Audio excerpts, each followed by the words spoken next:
What's going on, guys? I'm your host Sharbridge, and we're back with another RWBY reaction video, and this time it's chapter 8 called A Much Needed Talk. And obviously we all need a much needed talk with everything that's going on in this volume. We need, well, Ranger needs more information. We've got a little bit more than they do.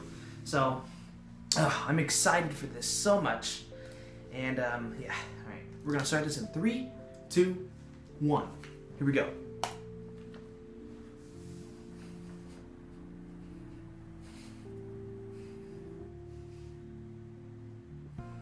Oh, wait. I'll put this.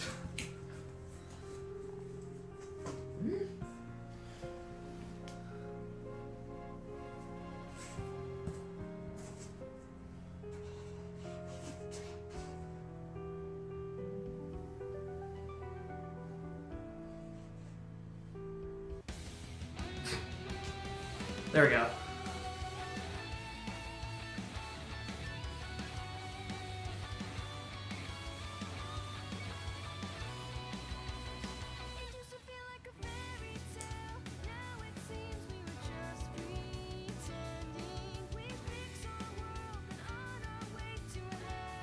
Out of all the intros so far, this has to be my third favorite one. My order goes 2, 1, 4, and 3. I can't wait for the full versions of all the songs that we hear in this volume. Oh.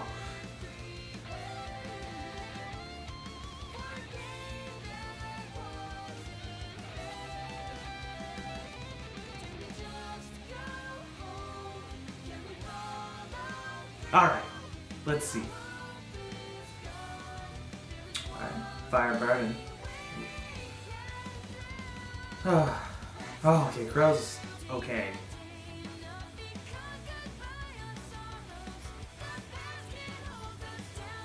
Oh. He must already explain it to them.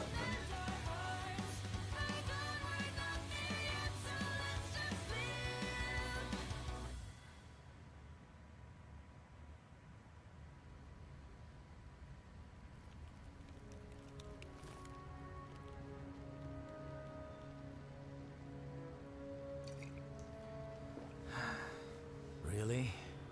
No questions? Of course we have questions.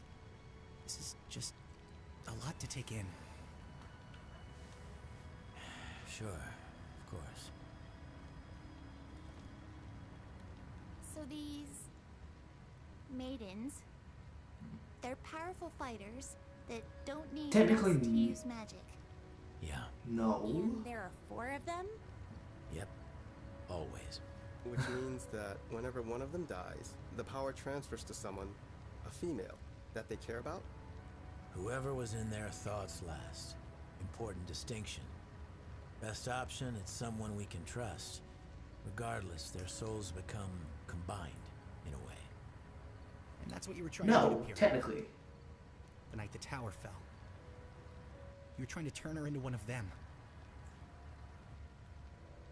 The previous Fall Maiden, Amber, Sure. had been attacked. Okay, She was I young, can. inexperienced. I knew John was gonna Her be assailant, quite who we now angry this know as episode, Cinder, which somehow managed to steal some of her power. hopefully he doesn't But not all of it. make me mad. I'm afraid that if we didn't do something, the rest would go to her as well. I wonder. So you forced it on Pyrrha. We didn't force anything. We explained the situation and gave her a choice, and she chose. You were there. You heard her.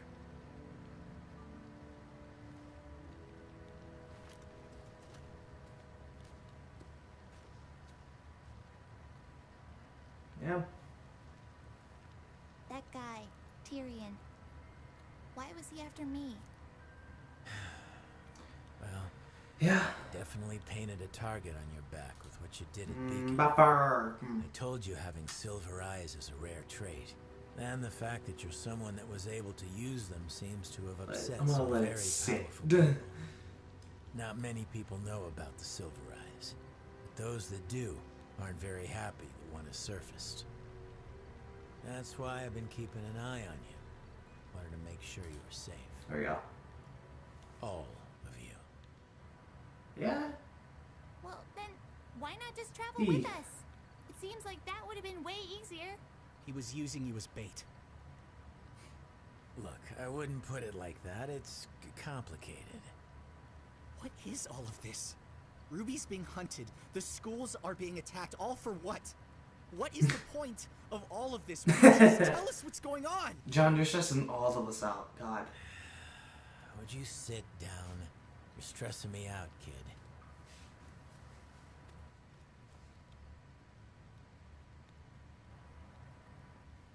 Not many people are super religious these days.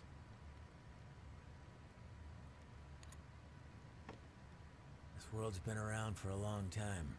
Long enough that people have created dozens of gods. But if you believe Ozpin, 2 of them are What a actually remnant. real. They were brothers. The older sibling, the god of light, found joy in creating forces of life. Meanwhile, the younger brother, the god of darkness, spent his time creating forces of destruction. As you can imagine, they both had pretty different ideas about how things should go. The older one would spend his days creating water, plants, wildlife. And at night, his brother would wake to see all the things that the elder had made and become disgusted. To counteract his brother's creations, the god of darkness brought drought, fire, famine, all that he could do to rid remnant of life. Jeez. Life always returns. Good. So one night, the younger brother went and made something. Something that shared his innate desire to destroy anything and The everything. Grim, I just got chills. The creatures of Grimm. You guessed it. The older brother had finally had enough. Knowing that their feud couldn't last like this forever, he proposed that they make one final creation. Together. Something they could both be proud of. Their masterpiece. Younger brother agreed.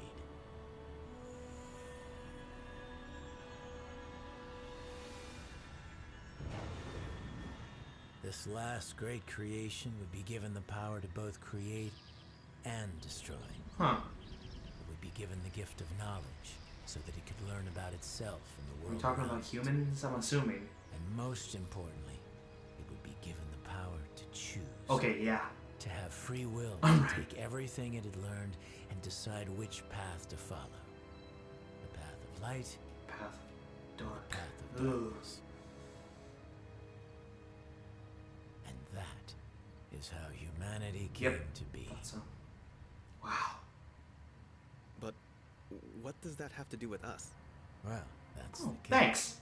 See, the 4 gifts to mankind, knowledge, creation, destruction, and Okay. choice, aren't just 4. metaphorical. Each of them exists in a physical form, left behind by the gods before they abandoned Oh. Remnant. And each of them is extraordinarily powerful. If someone were to collect all 4, they'd be able to change the The world. relics. And that's exactly what the enemy wants. That's what they are. The Huntsman Academies were created to train generations of humanity's protectors. Alright. But they also serve another purpose, guarding the relics. When Ozpin's predecessor founded the schools, he built them around the relics to act as a fortress. Not only would they be easier to defend, but they would be constantly surrounded by trained warriors. The hope was that hiding the relics would keep mankind from using them against itself. And, of course, keeping them out of her. Of course. Oh. So, yeah, there's that. Her. You mean Salem? That's right. Not much is known about her. And quite frankly, that's not what matters. What matters right now is that she wants the relics. And if she gets them, it's not going to end well. Oh.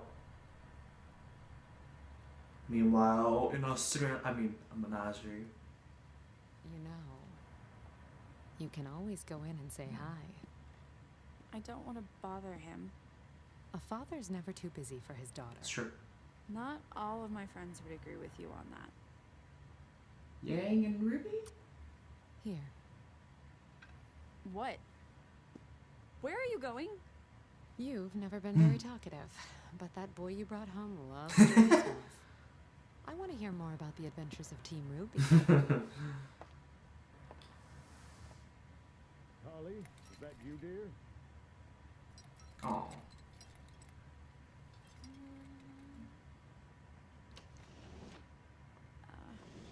Hey, Dad. Blake. Well, this is a pleasant surprise. Please, come sit. Don't worry, I've got it. Sit down. Sit down. I don't want to keep you if you're... Nonsense. I've been cooped up in here all day. You still take sugar, right? Oh, actually, Oh, sorry. No, it's fine. Oh, here, take this one. No, really, it's no big deal. You sure? Positive. Aw. The awkward. Fuck, I got it. Old habits, I suppose. Oh. Might want to let it cool. So, is it warm? Huh? It just seems like your outfit doesn't cover very much. It covers plenty. No, you got I mean, a little more armor might help. stabbed. I'm fine. I don't need armor. I can look after myself. I know you can. I'm sorry. Why? Hmm? Why would you say that? Sweetheart, what's wrong? What did I say? How can you still love me after what I did? Blake. Oh. Your mother and I will always love you. You were right. I shouted at you and yelled at you, but you were right. I called you cowards. It's okay. Real quick, All of Our Days is playing. I should have left the White Fang with you and Mom. I should have listened to you, and I'm sorry. I'm so sorry. Blake, it's fine. We never held anything against you, and I never feared you would fail. The only thing I ever feared was that you would fall down the wrong path. And I am so proud to see you haven't. But I did. It was... And you pulled yourself out. You came back. There aren't many who possess that kind It's of true. strength, and even fewer that have the courage to face their demons again. Vale, Mountain Glen, Beacon. You confronted the White Fang time after time. I didn't do it alone. No, Yeah. you didn't. Which is why I wanted to ask you. Why did you leave Vale? Why did you leave your friends behind?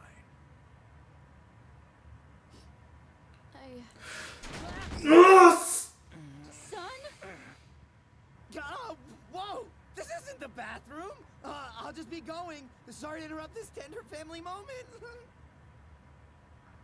I really don't like you. With Gira. Alright. So let's say we believe all of this. There really is this crazy evil being behind these attacks, not just some thugs trying to Well, be... you should. Why doesn't the world know? John. Why isn't Atlas going after them? Or Mistral? And why aren't we in more of a hurry to get to Haven? Shouldn't we be getting them a message? What if they're next? They are. The headmaster over there saw what happened to Beacon. He's not dumb. He'll be on his guard. Besides, it takes time to mobilize forces like that. Do you really think they planned out that attack on Beacon overnight? And to answer your question, it's the same reason we keep quiet about the maidens. If the whole world knew about the relics, about Salem, it would be chaos. We'd have another great war on our hands, and this time, you'd have to fight. Ooh, that's deep. Look, I had the same questions too. But old Ozpen always put his Yes, he did. We can't cause a panic. I can't tell you how many times I've heard that. Salem's smart. She works from the shadows, using others to get what she wants. Yep. So that when it comes time to place the blame, we can only point Yeah. at each other. She's trying to divide us. Humanity. Oh. So far, she's done a pretty damn good job. Can you explain what that is? The sun and the moon? Come on, please. Please. All right. So what should we do?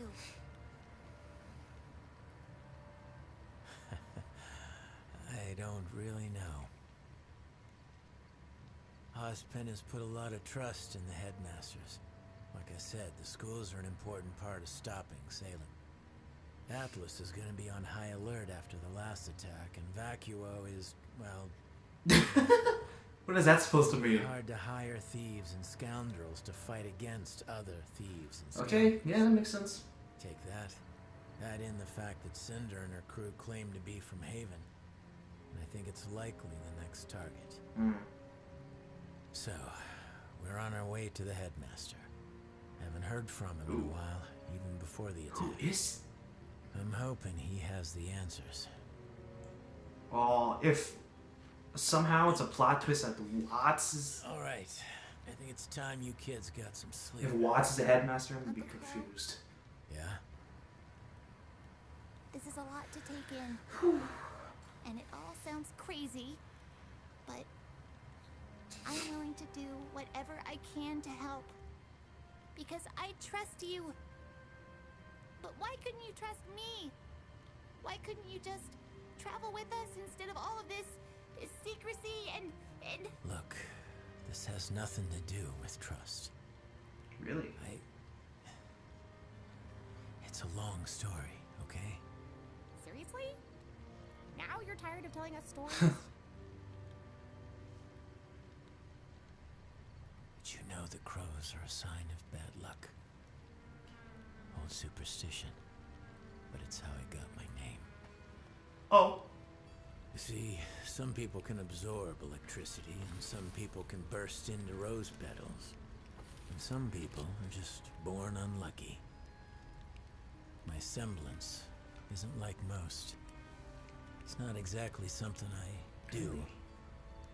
It's always there, whether I like it or not. I bring misfortune. What? I guess you could call me a bad luck charm. Comes in real handy when I'm fighting an enemy. But it makes it a little hard on friends and family. Well, you are just a real bundle of... really, John? Shut your mouth. I love you, but shut up. I'll be right Where are back. you going? Taking a walk. Alright. There's nothing else you want to tell us? Raven.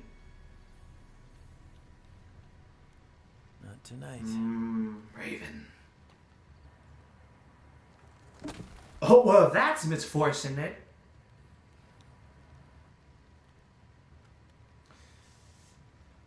Oh, she needs a hug. Everybody needs a hug. Ugh. Oh! No concept of privacy, no respect for Oh, personal God. space. I'm sorry, okay? Ow! I'm sorry! Ugh. Okay. He did. Look, I promise it was important. I needed to find you to talk to you. What, son?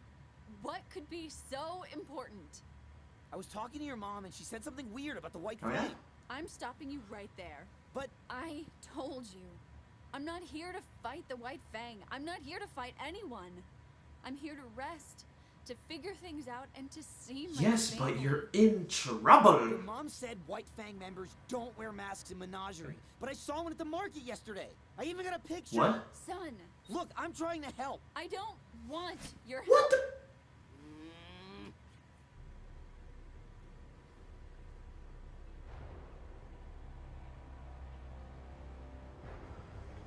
What? Who is that? Oh. Wow. A freaking ninja? A spy. But why would... Hey, wait! What's happened? The White Fang is evil, I totally called it, and I'm bringing your daughter back! Thanks, son.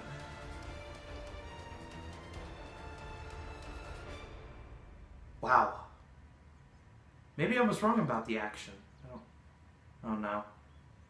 I don't like the looks of this situation. We should probably get moving. Yeah. Oh no. No, please. No, please. Please. Oh no, I see the venom. I see the vet. Oh my god.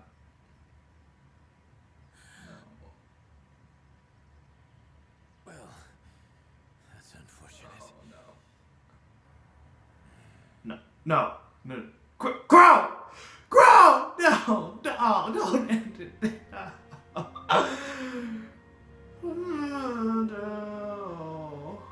Oh, this concept art for him. Oh, he looks so sad. Okay. Well, that was an episode. Now, the very last scene, I really hope Qrow isn't dead, because it looks like he's slumped over. Like he either has passed out from blood loss or is dead. I really hope he doesn't die. So.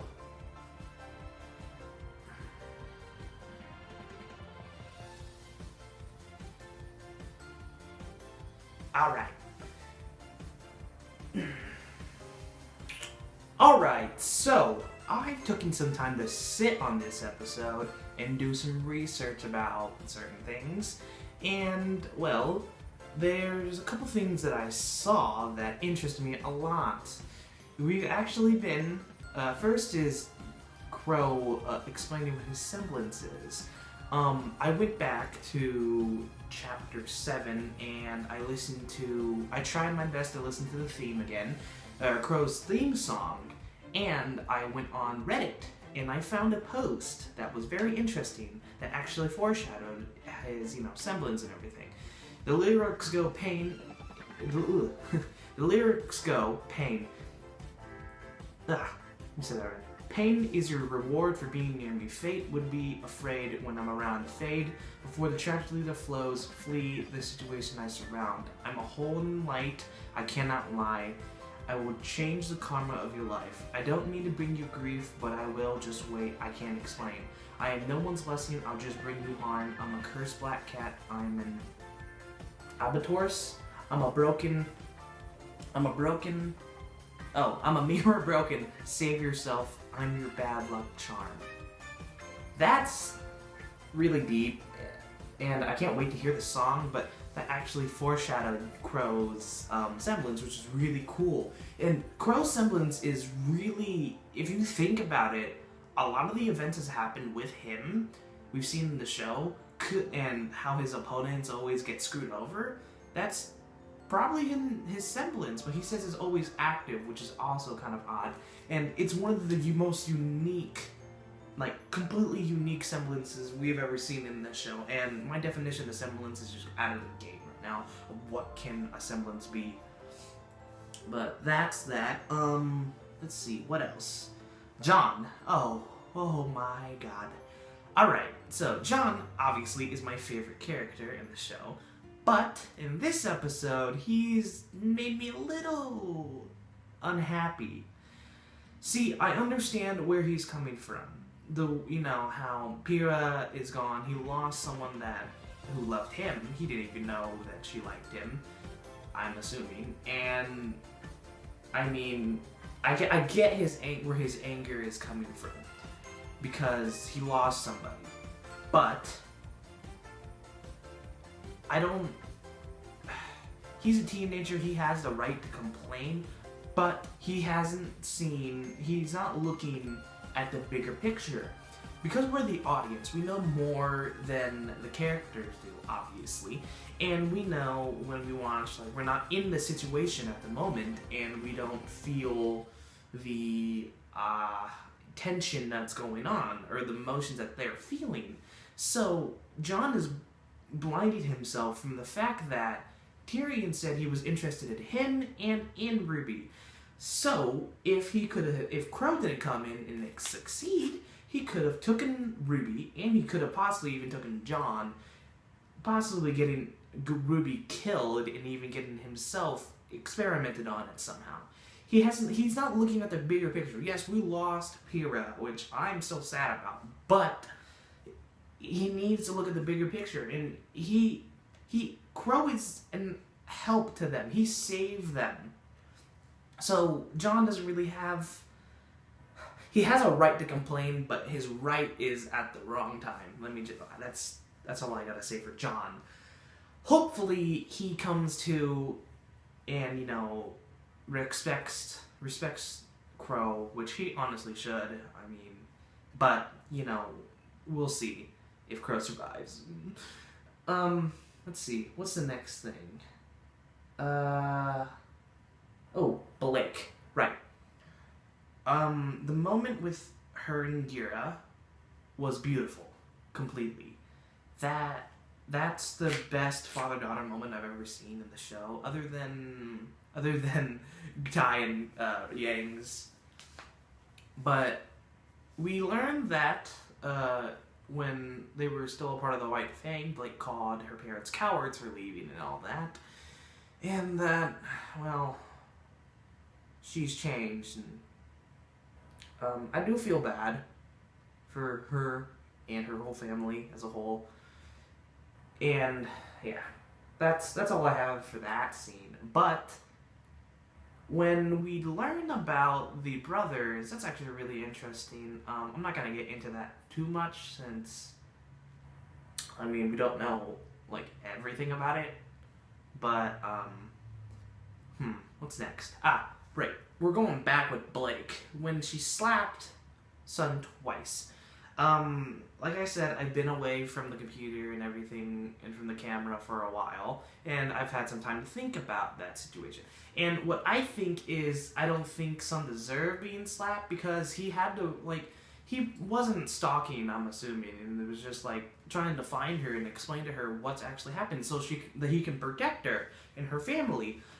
But I don't think Blake has the right to slap him because, I saw that, it could be the way she treats Sun is how Adam treated her in a sense, and that she's carried that over to her own relationships and hasn't seen why, like, no one has pointed it out that she's kind of abusing Sun, and that their relationship is kind of going downhill. But, oh.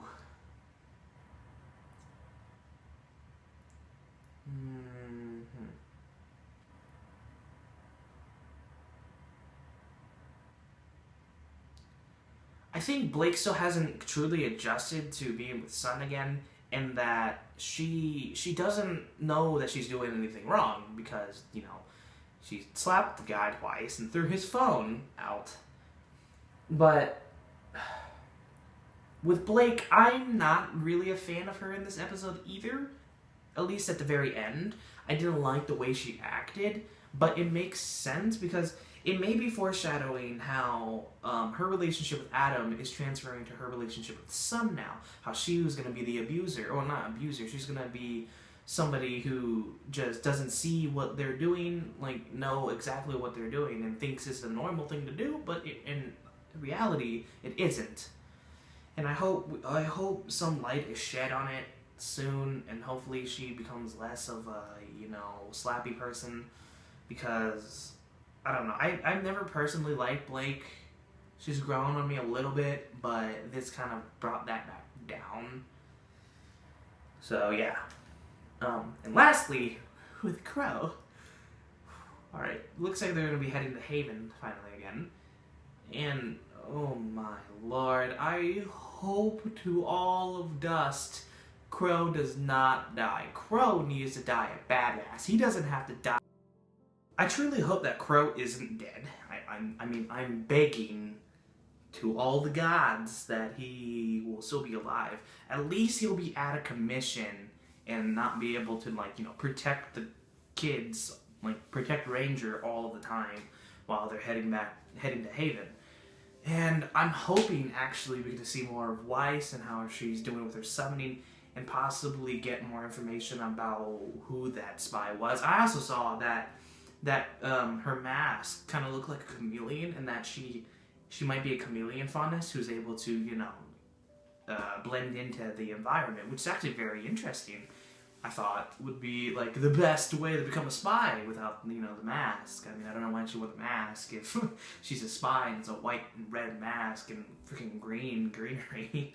But I also want to see how Yang's been progressing with Tide, how she's dealing with her new arm and everything. But yeah, that's for next episode, and I'm really hoping this season isn't 12 episodes or 12 chapters, but I'm pretty sure one time I saw a confirmation from Gray saying that it's only going to be 12 chapters, which is going to be a little bit sad, but that means we get RWBY Chibi, but that means we don't get more plot development, but I don't know, okay? I'm like a mess right now. I am emotional and just broken. Yeah. Those are basically all my thoughts for this episode. It was a good one. I mean, it was all talk-oriented, which I'm okay with. We need some break from action from time to time. So, yeah. I've been your host, Shybridge, and I'll see you guys in the next one.